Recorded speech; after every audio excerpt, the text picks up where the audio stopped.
Esta mañana me da mucho gusto saludar a la distancia al padre Luis Sassano, misioneros digitales. Y el tema de hoy es, vaya, la oportunidad de entender una decisión importante que toma la Iglesia Católica para evitar lo que podría interpretarse como un cisma, como una separación a partir de la presencia dentro de la propia Iglesia de un grupo que está, pues, de alguna manera haciendo cosas, tomando caminos distintos a los que marca la propia Iglesia. La semana pasada, de una manera tajante, contundente, la Iglesia determina una serie de actos de excomunión a quienes forman parte de este grupo y para tratar de entender toda esta historia, saludamos al padre Luis Sassano. ¿Cómo está? Qué gusto saludarlo. Buen día.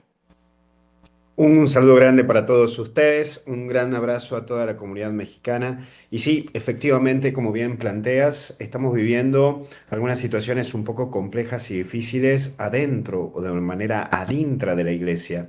Y para que se entienda algunos puntos, voy a hacer tres planteos concretos.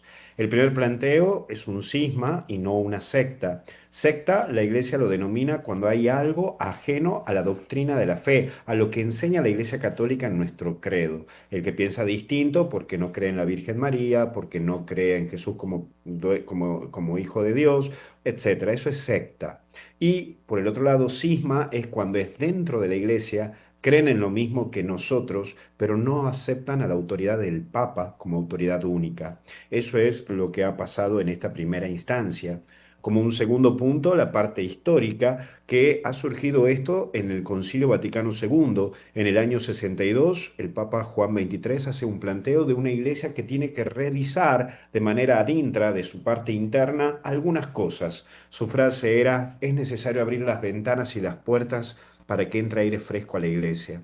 Un sector no estuvo de acuerdo con todos estos cambios, mandado o comandado por quien era Monseñor Lefebvre o Lefebvre, y esto ha llevado a que ha gestado a una situación que ha venido con un transcurso de años. Papa Pablo VI es quien lo invita a Lefebvre a que hable con él y que puedan tratar de buscar un diálogo para consensuar y para no gestar un cisma, un quiebre dentro de la iglesia. Esto no ha tenido un efecto exitoso, al contrario, gestó una distancia. Muchos obispos, sacerdotes y religiosos siguieron a Monseñor Lefebvre haciendo casi una iglesia paralela.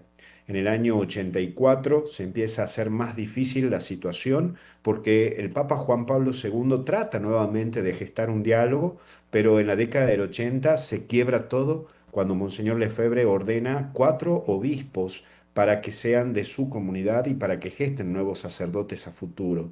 Eso ha llevado que el Papa Juan Pablo II, después de tantas advertencias y buscar un diálogo, lo excomulgue. Como un tercer punto, el Papa Benedicto XVI es quien busca nuevamente una relación, busca un nuevo diálogo, porque la Iglesia busca nuevamente adentrarlos a ellos dentro de un camino de la fe, porque ellos decían que había una sede vacante, que todavía no había un Papa, y eso ha llevado a que Benedicto XVI entable un diálogo y levante esa excomunión que había dejado Juan Pablo II. Eso en el transcurso de Francisco, del Papa Francisco, ha llevado hasta incluso a buscar que en el año de la misericordia, en el jubileo de la misericordia, se busque algunas soluciones prácticas en el camino de la iglesia, pero no ha llevado a un buen acuerdo. Esto ha gestado que hace pocas semanas, otra vez la comunidad lefebrista de Monseñor Lefebvre digan: vamos a ordenar nuevamente obispos a sacerdotes de nuestra comunidad, pero sin la autorización del Papa. El Papa nuevamente busca entablar un diálogo con ellos, decirle: miren, hay una sucesión apostólica, hay un camino dentro de la iglesia, pido por favor que no se ordenen, busquemos un diálogo, busquemos las maneras, pero no se ha llegado a un común acuerdo. Eso ha llevado a que hemos experimentado estos días atrás que se han ordenado nuevos obispos y el Papa tuvo que declarar que estaban excomulgados, que están excomulgados. Lamentablemente son más de 800.000 seguidores por todo el mundo que siguen esta tradición y uso este término, esta tradición del efebre, porque no es tradición de la Iglesia. Si bien siguen celebrando la misa y siguen con una doctrina antes del Concilio Vaticano II, y para ellos todavía no hay un nuevo papa después de Pío XII. Interesante el resumen a través del cual nos explica justamente qué ha pasado, cuál ha sido esta historia. Y yo le preguntaría, con ello concluiría, padre Sassano, entonces no necesariamente quiere decir ello que esta decisión de la excomunión aplicada por el Papa León XIV hace unos días sea, digamos, un signo de fuerza de lo que será su pontificado. Simplemente está respondiendo a pues, los propios cánones de la Iglesia.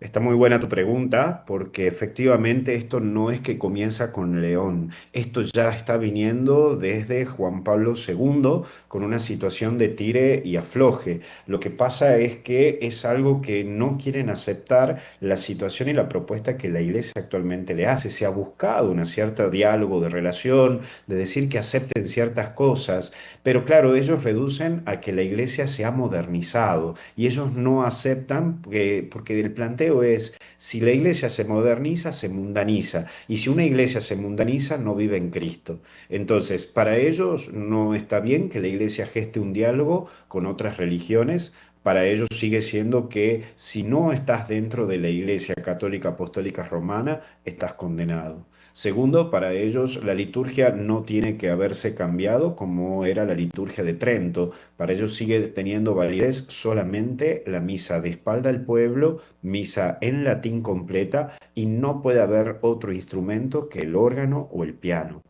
Y tercer elemento es que para ellos no tiene que haber un condicionamiento de los laicos, es decir, los laicos no pueden tener participación tanto en el ámbito de la liturgia como tampoco pueden tener en el ámbito de la catequesis. Era lo que pasaba antes, el cura joven era el que daba la catequesis, que era el cura vicario, y la señora o el señor no pueden dar catequesis.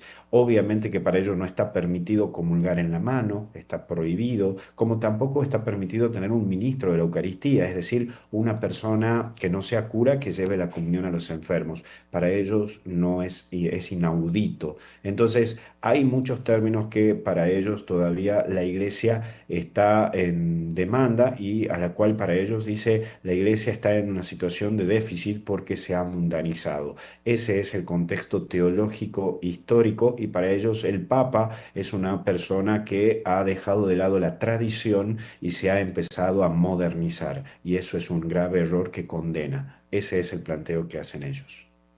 Le aprecio mucho, padre Luis Sassano, su explicación en torno a un tema complejo, a un tema que tiene que ver incluso con el desarrollo histórico de la propia Iglesia. Y como siempre, le mandamos un abrazo desde México. Cuídese. Muchas gracias, que Dios los bendiga y hasta el cielo no paramos. Nos vemos.